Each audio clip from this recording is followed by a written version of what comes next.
Tanghalian na, tikman ang mga masasarap, katakam-takam at nakakabusog na talakayan ukol sa ating mayamang pananampalataya. Halina't magsalo-salo tayo sa Kwentuhang Katoliko. Magandang hapon po sa inyong lahat, mga tagapakinig natin. No? Ito po si Father Joel na nagho-host para sa Kwentuhang Katoliko ngayong Lunes. No? Ito po ay isang programa ng Commission on Catechesis dito sa San Fernando, Archdiocese of San Fernando, Pampanga. Nandito po rin po tayo sa ating radio station 91.9 Bright FM, no? At magandang tanghali po sa lahat natin mga tagapakinig. Ako ang inyong Satch, ang palagi ninyong kasama tuwing Monday Kantahan. Yes, no? Kantahang Katoliko. Opo. Monday na naman, no? We're missing somebody here, no? Si Karen, no? Siguro po nagtataka kayo, bakit dalawa lang kami dito, no? Isang gwapo at isang gustong maging gwapo. No? Among. Dahil Gwapo po sa mata ng ina, Among. gwapo sa mata ng Diyos. Oo. Okay, no? Dahil po ngayon pong Lunes din ay kasalukuyan na meron pong seminar, no, sa radio, no? Paano ba maging isang effective host, no, sa radio, no? Napaka-importante po nito dahil para ma-improve ang aming serbisyo, no? Serbisyong totoo. Opo. Sa ating lahat dito sa ating Archdiocesan Radio, no? Bright FM 91.9, no? Kumusta na po kayo, no? Malapit na.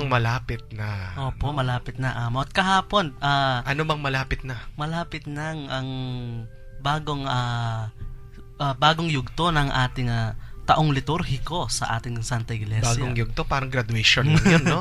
Oo, isang bagong taon na naman. Dahil kahapon po, ating pinag-celebrate ang Christ the King. Mhm. That is the end of our liturgical calendar as a church, no? Tapos na po ang ating kalendaryo sa simbahan. Mhm. Kahapon ay Year B.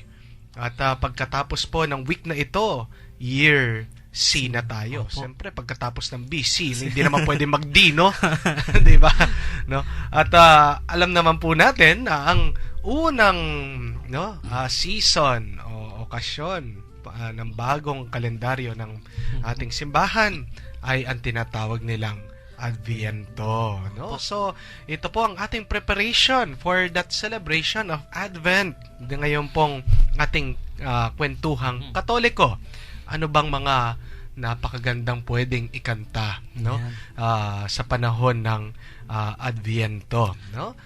Well, Pero bago yan, Among, baka matanong ng ating mga tagapakinig, ano nga ba ang Adviento? ano nga ba ang Adviento, no? Ang Adviento po ay isang salitang Latin, no? Adventus, which means coming, no? Sino ba dumarating? Si Santa Claus. Santa Claus is coming to town, sabi Hindi nila, no? Hindi po. Ang dumarating, no, ay si Jesus, no? It is a hopeful anticipation, isang masayang paghihintay sa ating Panginoon, no? Bakit po ba tayo naghihintay? Well, we trace back, tayo po'y bumabalik sa kasaysayan ng at karanasan ng mga naunang Kristiyano. Kasi yung mga naunang Kristiyano po, nung sila ay nakikinig kay Jesus, feeling nila nung siya ay namatay, muling nabuhay, no?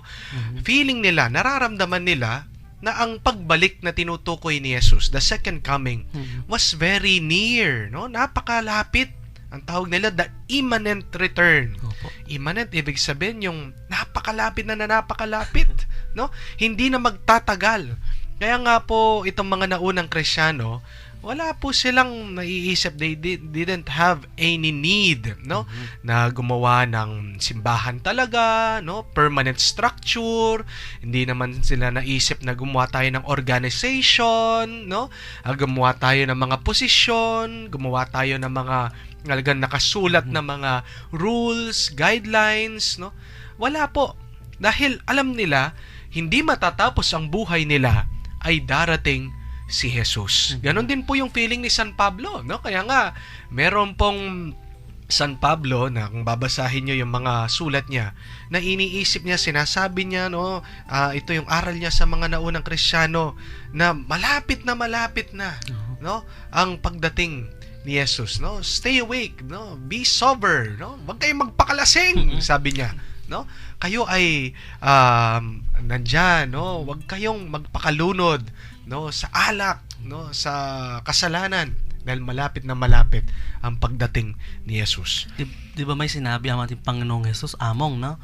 Ang kanyang pagdating parang pagdating ng magnanakaw. Oo. Hindi natin alam. Oo. At hindi natin inaasahan na darating na pala. Kaya kailangan tayo maghanda. Yes, no? Napakarami pong, hindi po ba, kung kayo'y magsisimba, parang napakarami mga hula-hula na ganyan, no? Ang pagdating muli, no, ni Kristo, ng ating Diyos, no? At sinasabi din niya, kahit na ang mga anghel, kahit na ang anak mismo, no, ang ama lang siyang nakakaalam kung kailan darating. Pero sabi ko nga po, feeling nila, no, talagang damang-dama ng mga unang Kristiyano, malapit na.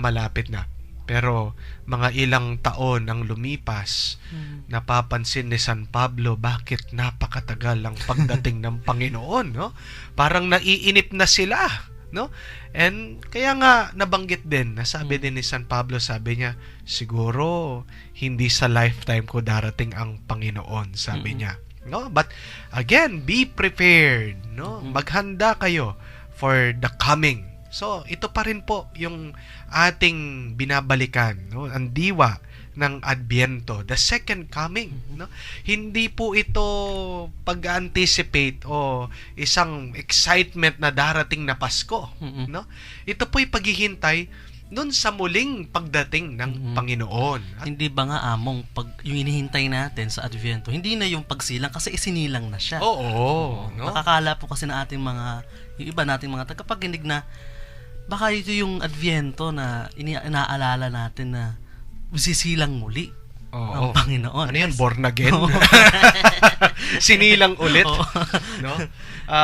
Ito po yung paghihintay sa muling pagbalik ng ating Panginoon. At ano po ba yung saya? Ano ba yung tuwa nung ating paghihintay sa Kanya? Dahil isipin niyo po, pagdating ng Panginoon, gagawin niyang ganap lahat, no? Dahil ngayon napakarami pong kulang sa ating buhay, 'di ba? No? Kulang ka ng pera, kulang ka ng pagkain, no? Gutom, no? Kung makikita nyo lang po si Sats ngayon, gutom na gutom yung itsura niya. Hindi naman po. Hindi mo, mukha pong busog, 'di ba?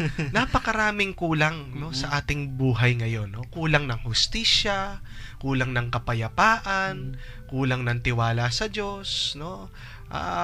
Kayo po, napakarami nyo pong pwedeng mabanggit sa amin na ano pang kulang sa inyo, no? Sa bahay, sa trabaho, kulang ng pasensya. Pero pagdating ng Panginoon, anuman ang pagkukulang dito sa mundo ay gagawin niyang ganap, no?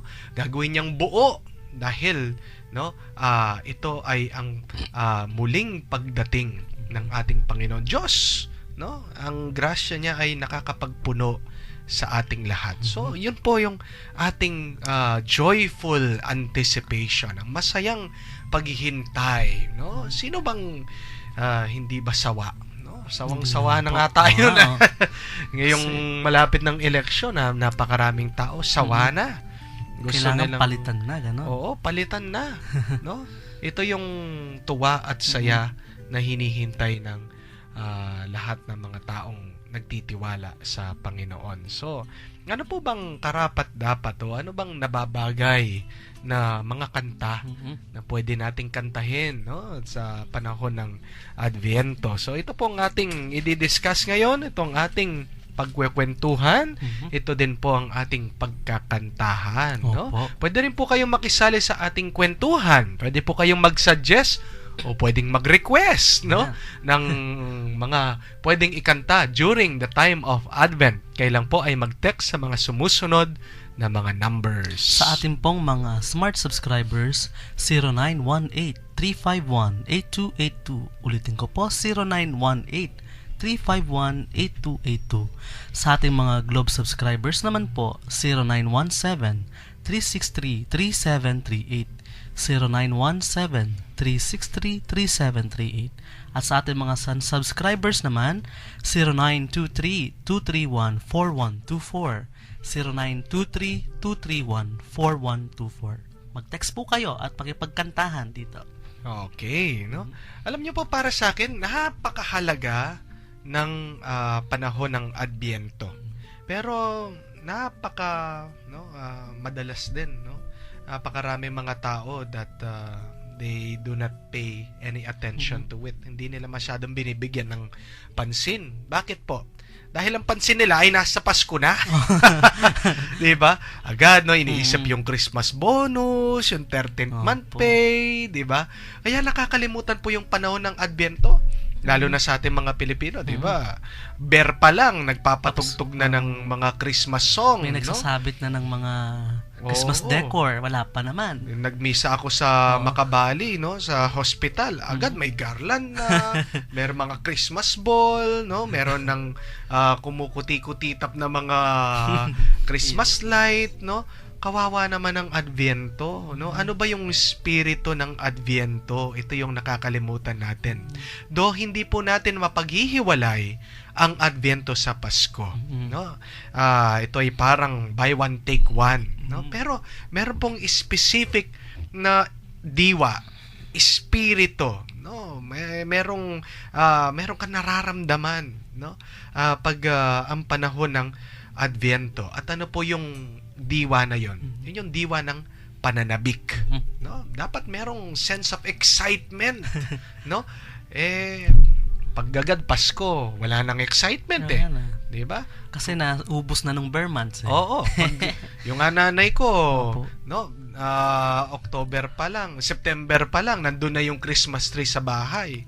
Pagkatapos pag Pasko na, the next day, no, December 26, sabi niya, ligpit nyo na yung Christmas tree. Sabi niya, nag-uumpisa pa lang yung Pasko, no? Ang umpisa ng Pasko ay yung December 25 or the evening, yung Vigil Mass. Lalo tayo, madali tayong magsawa. Kasi kung bare months pa lang, nandun na yung mga dekorasyon, pagdating ng Disyembre na 25, 26, wala na. Ubus na yung energy. Oo.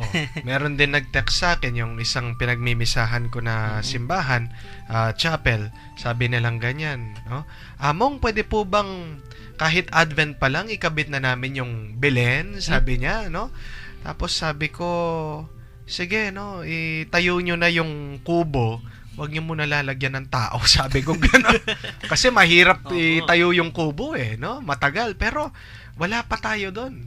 Ang focus po ng ating Adbyento ay yung joyful anticipation, yung excitement, no? Yun, it is a feeling in itself. Yung nararamdaman mo, ano ba yung nararamdaman mo pag malapit na dumating yung asawa mo? Excited. Pero nagagalit ka dahil wala pa yung sweldo niya, hindi pa niya nire-remit. Hindi, di ba? Yung asawa ng mga mga kamag-anak, mga minamahal na OFW, di ba? There is that excitement na pag-uwi nila dito, di ba? Hinihintay-hintay natin sila. Kahit na sila siguro doon, nasa ibang bansa, excited din silang umuwi dito. Yung excitement na yon, that is Advent, no? And when we are together, pag tayo ay nagsama-sama na, nagsasaya, yun yung Pasko, no? Huwag natin pangunahan yung excitement, 'di ba? Sayang naman, no? Kaya nga may saya, may pananabik, no? At may pag-asa.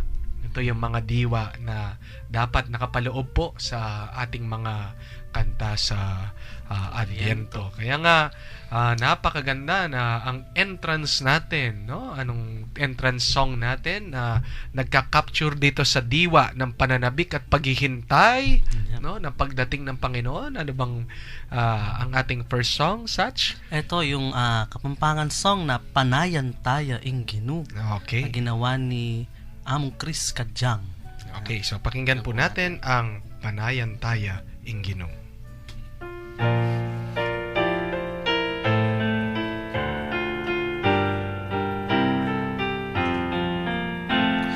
Panayan Taya Inginu, ingaldo na malapit na, Panayan tayong Ginoo, puso tamo isadyanala.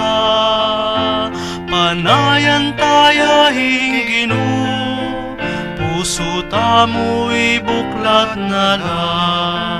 Isadyayeng dalaning Ginoo, ding bundok ipatag nala. Daratangeng tala pagligtas, king taong king salami babad. Panayan tayaing Ginoo, ingaldo na malapit na. Panayan tayaing Ginoo, puso tamo isadyanala. Panayan tayaing Ginoo, puso tamo ibuklat nala. Tutupin datang yaing Ginoo, pakilala ligaya na. Mabilugay atuakit na, magligtas ng upayaning Diyos. Panayan tayaing Ginoo, ingaldo na malapit na. Panayan tayaing Ginoo, puso tamo isadyanala. Panayan tayaing Ginoo, puso tamo ibuklat nala. Okay, napakaganda ng mensahe, no? Yung paghihintay ay panahon din ng paghahanda, no? Kaya nga sabi niya, sadya tala rin puso tamo, ibuklat, no? Ibuklat, no? Alam niyo po, isang directive ng lalong-lalo na sa liturgical music when it comes to Advent ay kailangan daw medyo subdued, no? Subdued ibig sabihin yung medyo hindi all out, no, na music, no, pagdating ng Advent, no? Yung medyo hinaan ng konti, yung kokontiin yung paggamit ng organ, no, ng piano, hihinaan ng konti. Siguro po sa mga ibang charismatic natin diyan, no, wag muna natin gamitin yung mga drums natin, no. Ano po bang reason? Ano bang dahilan bakit no pinapahina muna yung instrumentals, no? Pero hindi ibig sabihin hihinaan natin yung pagkakanta natin, no? Kasi nga po kailangan nandun yung diwa ng pananabik, di ba? Kung Advent pa lang all out ka na, no? Sumisigaw ka na, no? Ikaw napakalakas-lakas ng boses mo, di ba? Ano pang ibibira mo? Ano pa yung isisigaw mo? Ano pa yung ikakanta mo? Ano pa yung ilalakas mo pagdating ng Advent, di ba? Kailangan merong slowly, no, mabagal na pagtaas. Dahil yung climax natin ay yung Pasko dito, no? Yun po yung reason, no? Parang kwento lang 'yan, 'di ba? No, pag nagkukwento ka, 'di ba? Kailangan mo munang ipakilala yung karakter, no? Kailangan mo nang sabihin yung background niya, no? Hindi yung agad nandun ka sa climax na pinatay niya, 'di ba? Pinagsasaksak niya, 'di ba? No, nagbarilan na, 'di ba? Ganun. 'Di ba pag inumpisan mo yung kwento, no, may mga ibang gumagawa na gano'n, no? Na biglang nagpatayan, biglang nagbarilan, no? Yung tanong, anong nangyari? No, agad na gano'n yung tanong Pero yung Adbyento po, pwede nating isipin na ito'y isang mabagal na pag-akyat, no? Doon sa climax, doon sa pinaka tuktok, no, ng ating saya, no, ng ating tuwa, no, na pagdating ng ating Panginoon dito sa mundo, at ang pangako ay totoo, darating ulit siya na magbibigay ng kaganapan sa lahat ng ating mga kahilingan. At kailangan din natin na i-maintain among yung sense of anticipation Yes. Kasi pagka bonggang-bongga na agad ng tugtog, ano pa yung sa Pasko, parang normal na lang, ganon. Oo. yung bang buong year, Mm-mm. 'di ba? Kasi ordinary time, no, buong year nagpa-practice yung mga choir, nagvo-voicing, no. Pagdating sa Pasko, wala nang voicing, Yeah. 'di ba? No, dapat nga yung pinaka-voicing, yung pinaka-concert, yung pinaka kumbaga performance level ay nandoon sa Pasko, no. Pero ito pong ating mga kanta sa Adviento, they are a preparation for Christmas, no? Kaya nga po medyo hinaan po natin ng konti ang ating mga instrumental, pero wag nating hihinaan ang ating Mga boses sa boses. pagkakanta. Ay, opo naman. No? Meron pong historical at practical reason, no, ang hindi paggamit ng mga instrumento, no, sa panahon ng Advento, no? Ano ba 'yon, Satch? 'Di ba sa Europa ang pinakakalat na instrumento o katulong sa musika ay ang organo. 'Di ba? Mga organong de Yes. tubo, 'yan, mga Oo. pipe organ. Sa Europa pagdating ng November, December, 'di ba? Ano na yung season nun? Oo, Ano na yung ba yung winter, winter na? no, malamig. So ang ginagawa, Giniginaw ang mga tao. Oo. No? So nangyayari sa mga ibang organo noon dahil ang noon pa kasi ang mga teklado ay ivory, no? Garing. Ano yung teklado? Yung teklado, yun yung keys, yung mga Okay. pinipindot, yung Pinipindot. pito, yung Oo. kulay puti, Oo. yung ivory. Ang nangyayari sa ibang organo, nagfi-freeze. Oo. So, hindi magagamit yung So, organ. naninigas. Nagyayelo. Oo. Parang gano'n, no? So, nagkaroon ng So, practice nag-i-stuck sila. Hindi, Oo. kahit na pindutin mo siya, hindi siya didiretso, natutunog dahil na guminaw, no? Nag-freeze, Opo. lumamig, dahil dun sa panahon. Hindi ba kahit nga ang bakal, 'di ba? Pagka lumamig ang bakal, ano ang behavior nun? 'Di ba mahirap paandarin kasi 'di ba mostly sa ating mga pipe organ noon binobomba, hindi naman katulad ngayon na pwede Hindi naman na X-rated yun, binobomba, no? binobomba yung hydraulics yun. Binobomba. Ng Hindi rin hangin. terorista, no? Hindi Baka ISIS yun, binobomba no? Binobombahan ng hangin. Binobomba ng hangin. Kala ko may ISIS na rin sa simbahan, no? Binobomba, sabi mo. No? May mga workers kasi bellows po yun. Pag bellows, Oo. inaano yung hangin na Okay.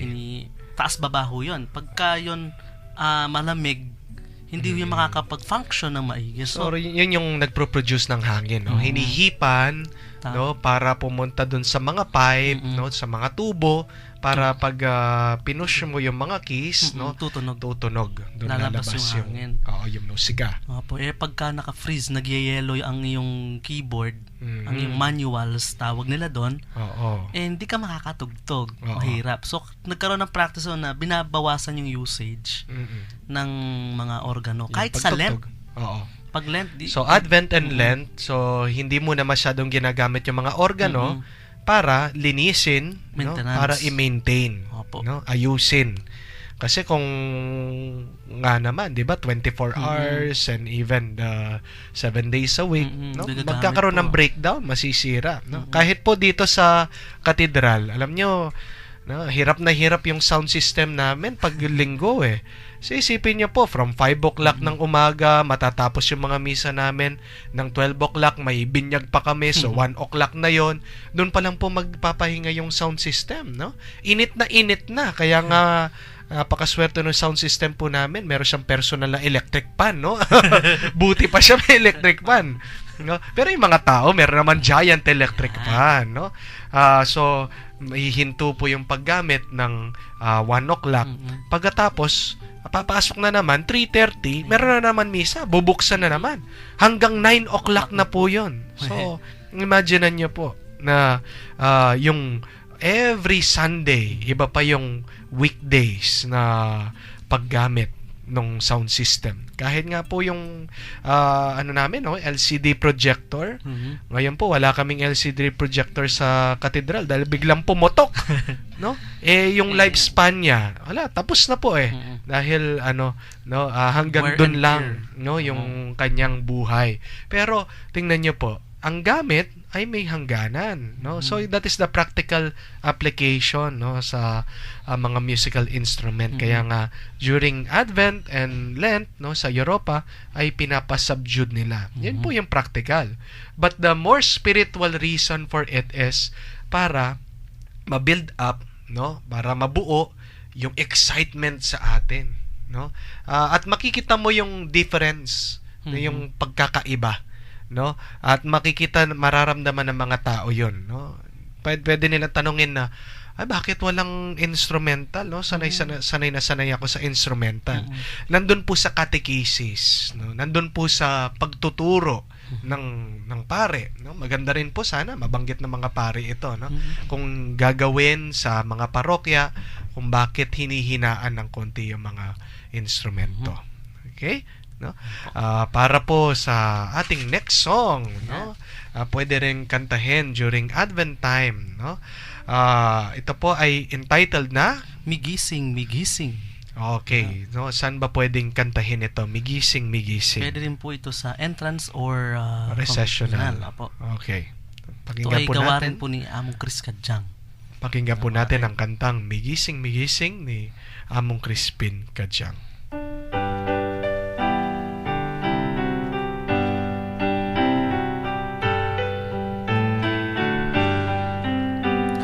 Migising, migising, oras miras na, bengilinipas na, aldosas lag na, gumulot, gumulot king kasalanan, ginung daratang kekatang tanggapan. Taong matutod, migising na ka, ing kaligtasan mo malapit na, karalumduman kekang gulutan, ing kamasalan kekang harapan. Migising, migising, oras miras na, bengilinipas na, aldosas lag na, gumulot, gumulot king kasalanan, ginung daratang kekatang tanggapan. Bieking masala, biek kalinisan, biek kapayapan, biek kaligtasan, biek katuliran, biek katimawan, kalam ning lugod, kalam ning Ginoo.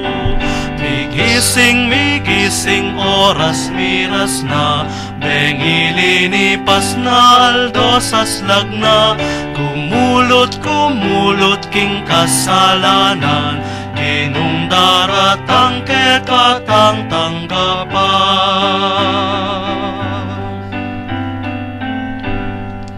Okay, migising, migising. Bagay na kinakanta yan pag simbang gabi.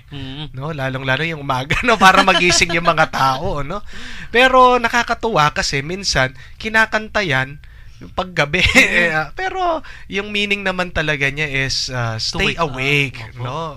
Kayo stay ay sober. Maghanda, no? Huwag kayong magtutulog-tulog, baka hindi nyo alam, no? Nandyan na ang Panginoon, no? Na dumarating, no? Yung sa ating pamumuhay, no?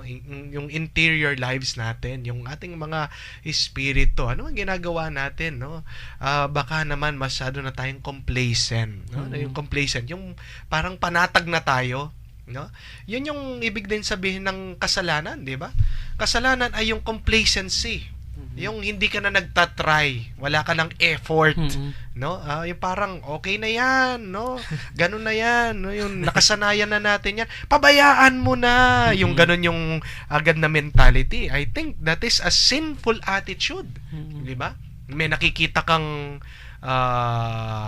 may krimen, no? Kamukha kanina kinakwento ni Tita Shirley sa akin dahil hindi na nila tinitirahan yung bahay nila sa Ramar, no?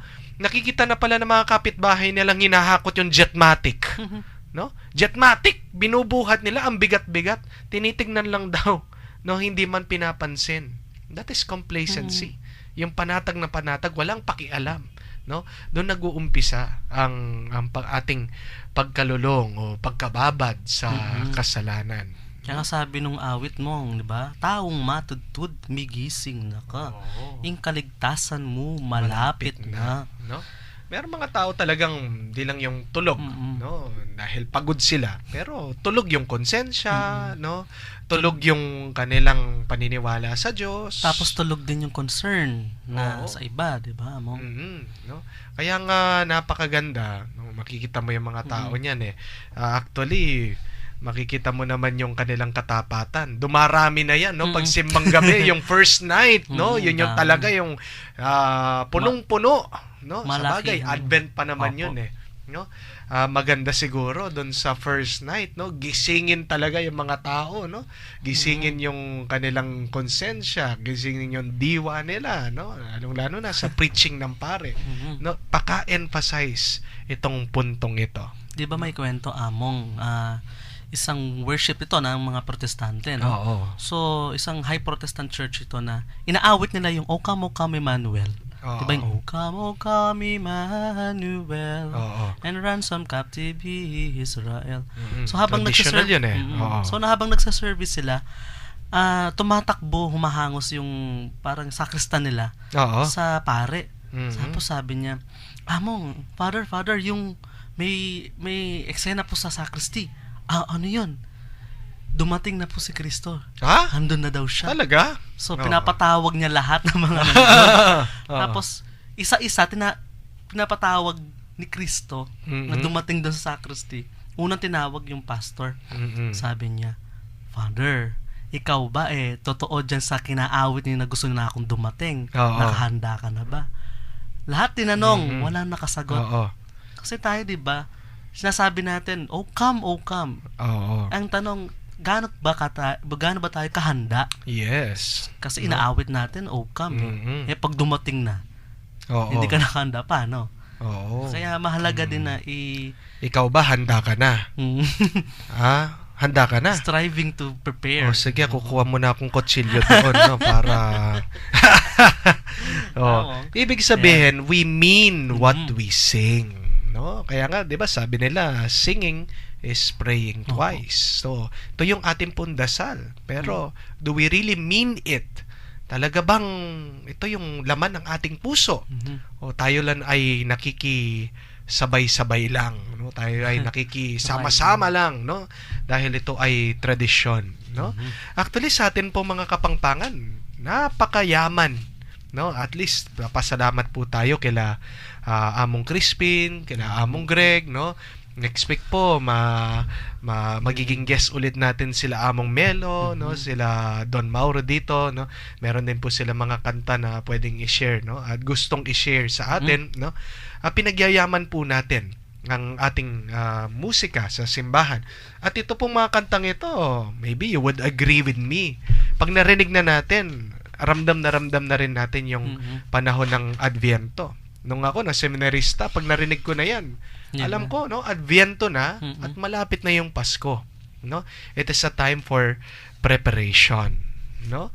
And one way to really heighten the anticipation, isa pong paraan para no, alagang ma-build up o mabuo yung ating excitement sa Adviento ay isa pong guideline o rule ay yung hindi pagkakanta ng Gloria.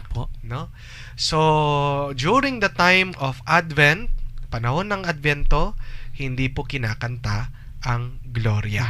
No? Ang reason po ay dahil pag sinabi mong Gloria, no, in excelsis Deo, yun po yung karakter, yan yung diwa ng Pasko, no? Muling pagkabuhay.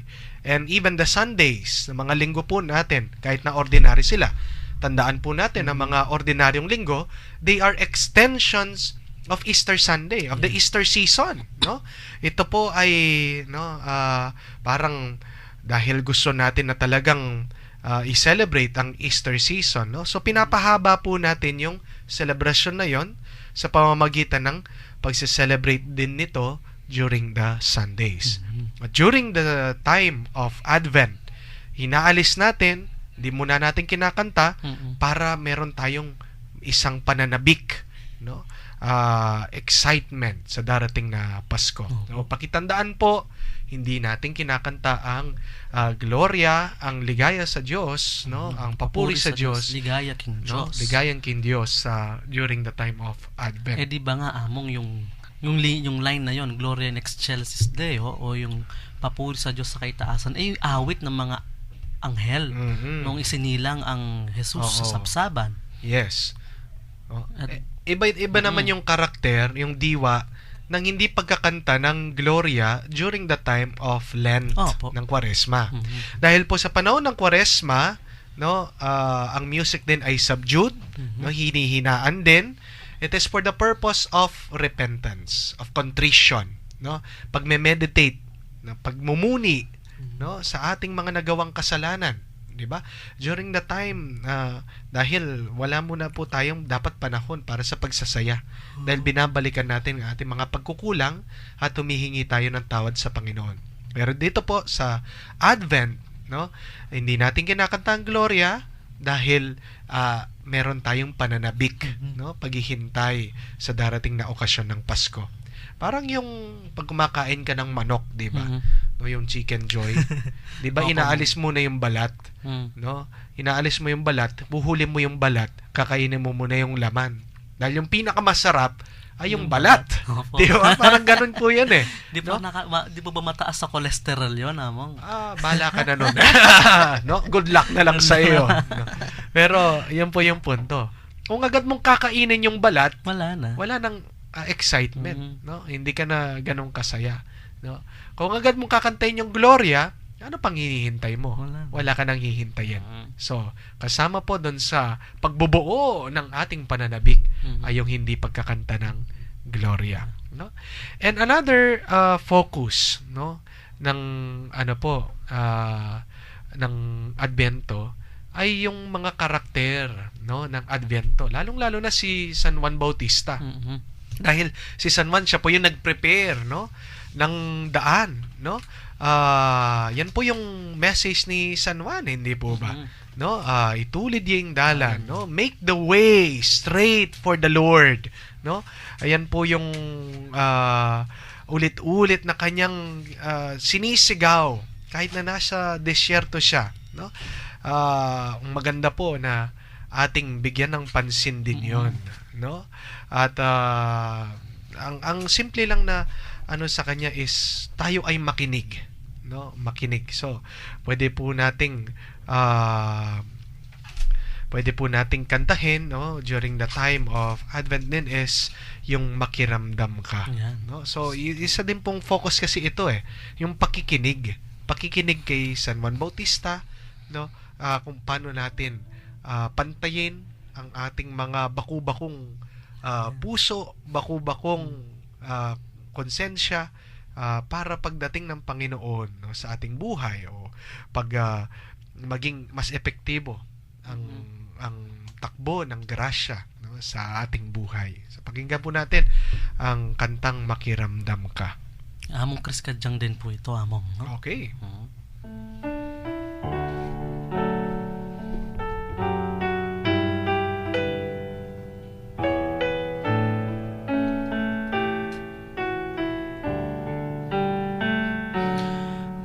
Makiramdam ka, pastol ning Israel, datang ka't ikabus mo kami. Makiramdam ka, pastol ning Israel, datang ka't iligtas mo kami.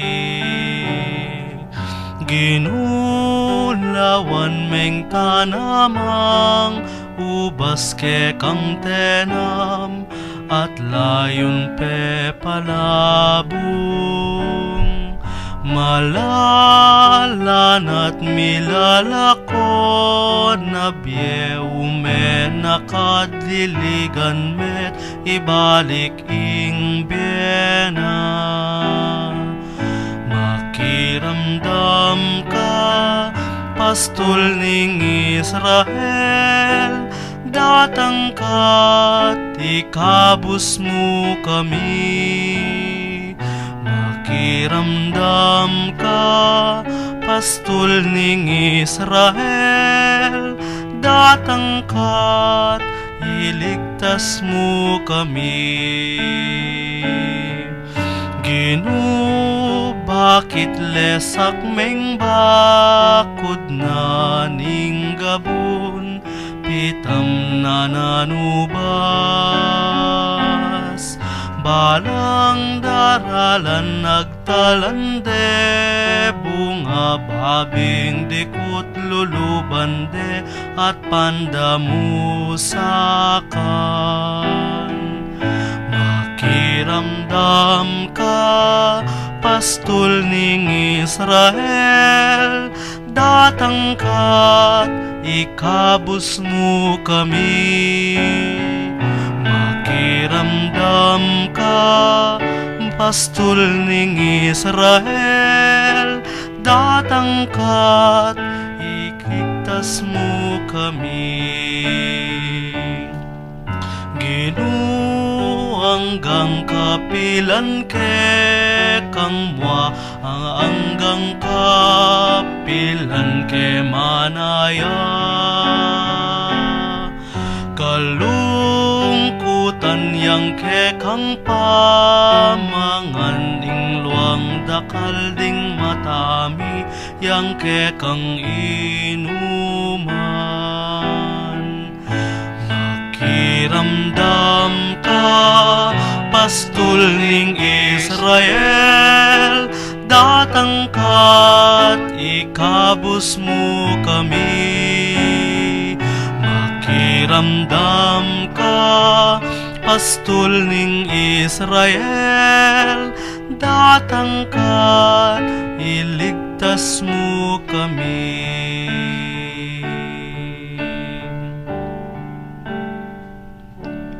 Okay, no?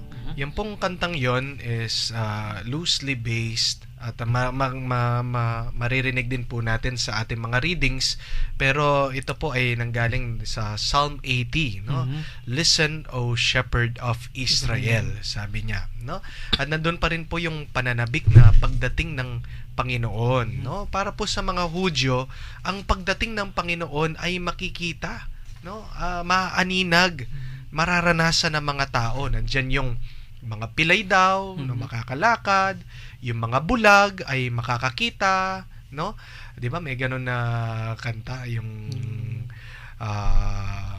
may kantang ganun yung pagsasaya ng mga tao, no? Ding maklak, makaramdam la, ding pipi, makapagsalita la, no? Yung mga paralisado, no? Sila ay magiging buo ulit. Parang yung ba yung balang araw? Oo. Datang Ngingaldo, no? Ngingaldo. So Datang Ngingaldo yung title nun, no? So meron din po tayong mga ibang kanta, no, na pwedeng kantahin, pwede sa entrance and even sa recessional. Okay? No? So ang ating pong next song ay pinamagatang, no? Ano yung next song natin, Sach? Kulis akong mipnuntula. Okay, so yan naman po ay pwede nating kantahin pagkatapos ng misa or even at the start of the mass, no? Wag lang po tayo talagang sisigaw, no? Baka mabingi yung mga tao, no? Kahit na yung pare baka mabingi pag nakatutok sa atin yung mic. Okay? Yan. Ito ay ginawa ni Among Greg Canlas. Okay. Po.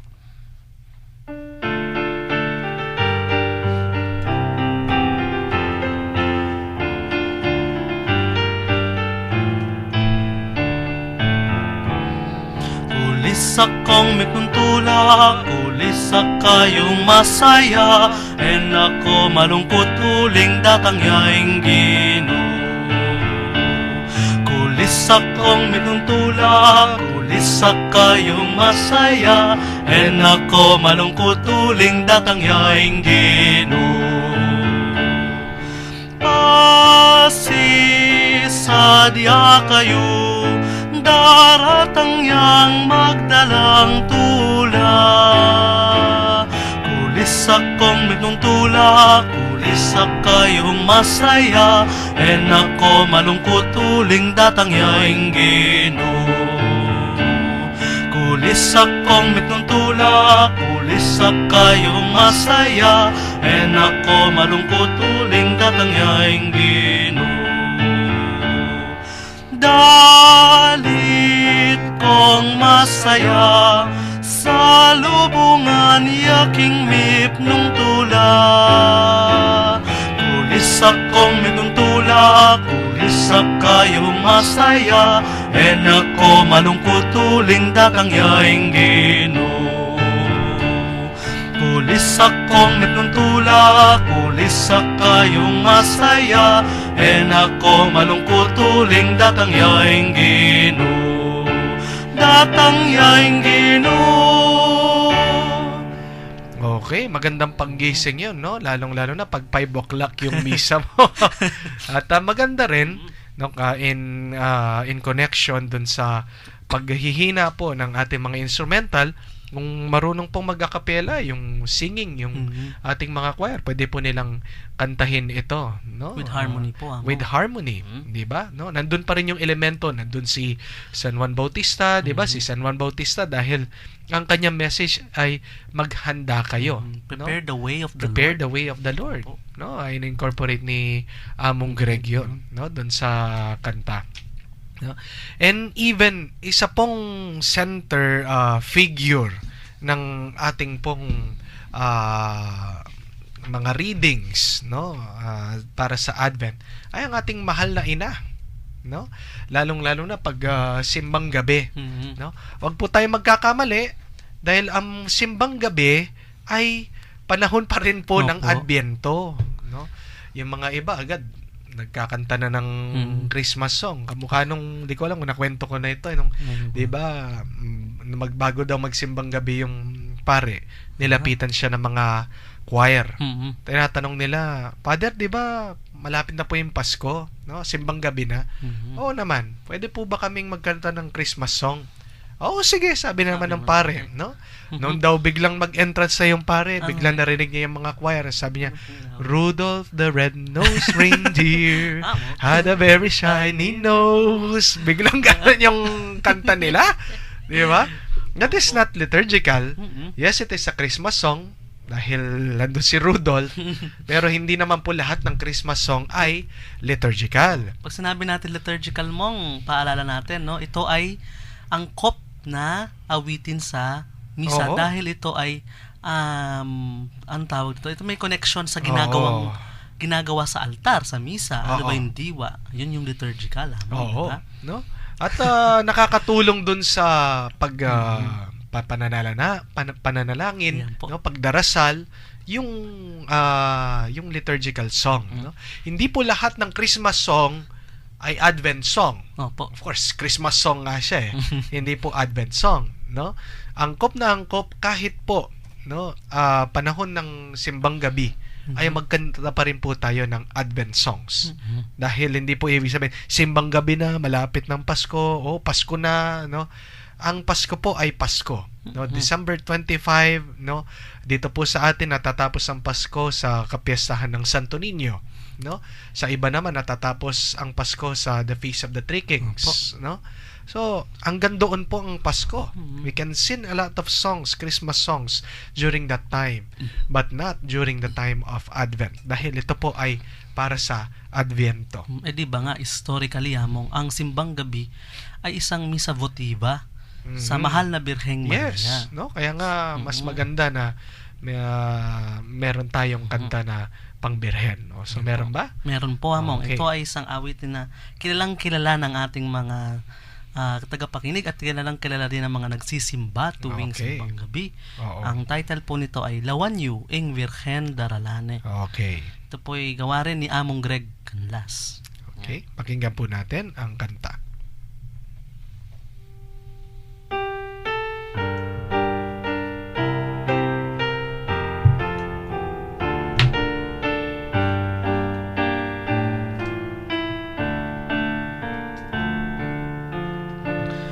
Lawan yuing Birhen Daralane, daratang mga busking kasalanan.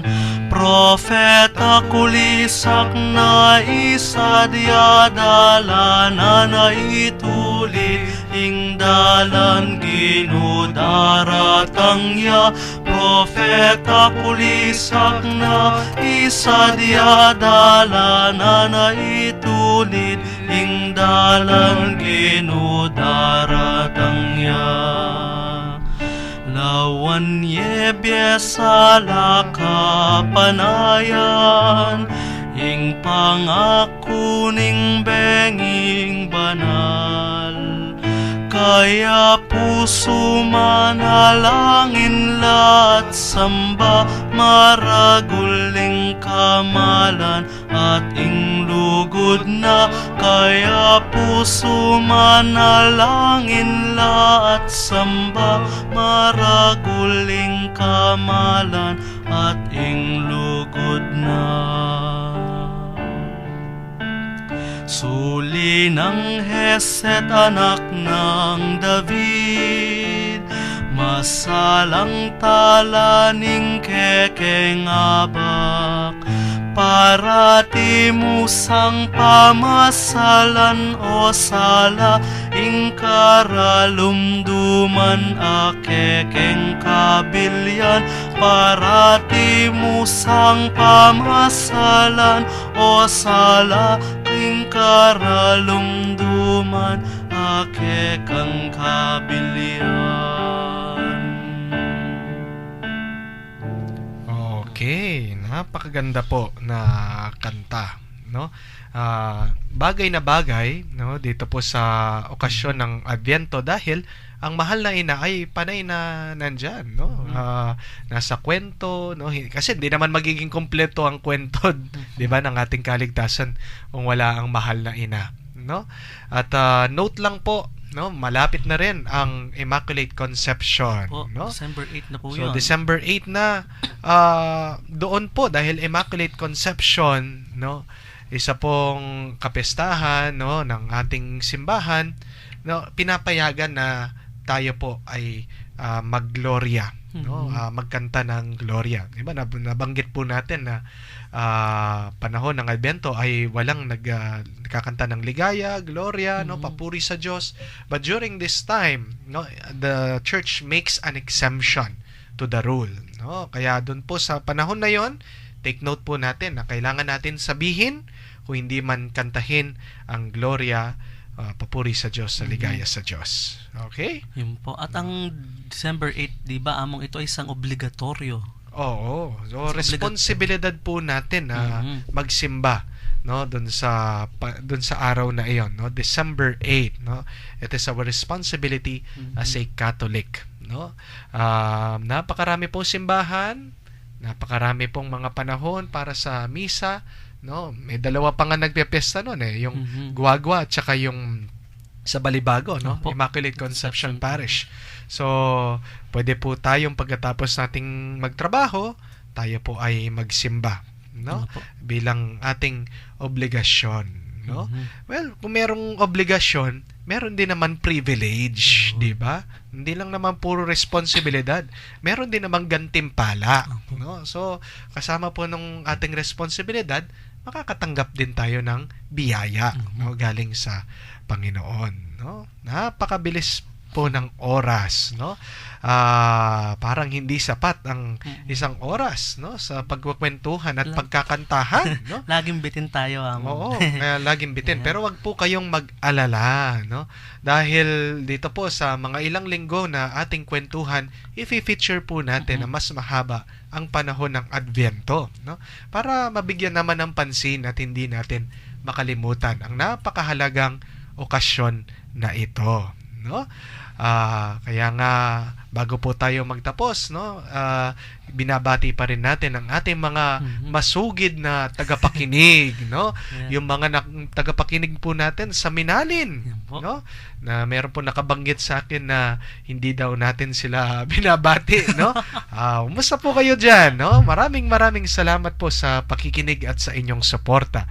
Of course, nandiyan pa rin ang ating mga faithful listeners, no, dito po sa Cathedral, no, even sa Santa Rita, sa Guagua, sa Lubao, no. Ang mga kapatid po natin San Matias, makikinig din sila. San Matias, no. Even sa San Jose, no, hanggang sa Florida, tayo ay pinapakinggan. Maraming salamat po. God bless po sa inyong lahat, no. So, maganda na tapusin natin ang ating episode sa isang dasal. Sa ngalan ng Ama, at ng Anak, at ng Espiritu Santo. Amen. Amen. Glory be to the Father, and to the Son, and to the Holy Spirit. As it was in the beginning, is now, and ever shall be, world without end. Amen. The Lord be with you. And with your spirit. And may Almighty God bless you and keep you in the name of the Father, and of the Son, and of the Holy Spirit. Amen. Amen. Maraming salamat po sa pagkinig at pakikipagkantahan ngayong tanghali. Ako po si Satch, kasama ninyo tuwing Monday kantahan dito pa rin po sa Kwentuhang Katoliko. Ito po ang inyong host ngayong araw, DJ na Father pa, si Father Joel para sa Kwentuhang Katoliko, isang programa ng Commission on Catechesis dito po sa Bright FM 91.9. Maraming salamat po and God bless you po. Jesus, ang siyang sa mundo'y tumubos, langit at lupa siya'y papurihan, araw at tala siya'y marangalan, ating pagdiwang pag-ibig ng Diyos sa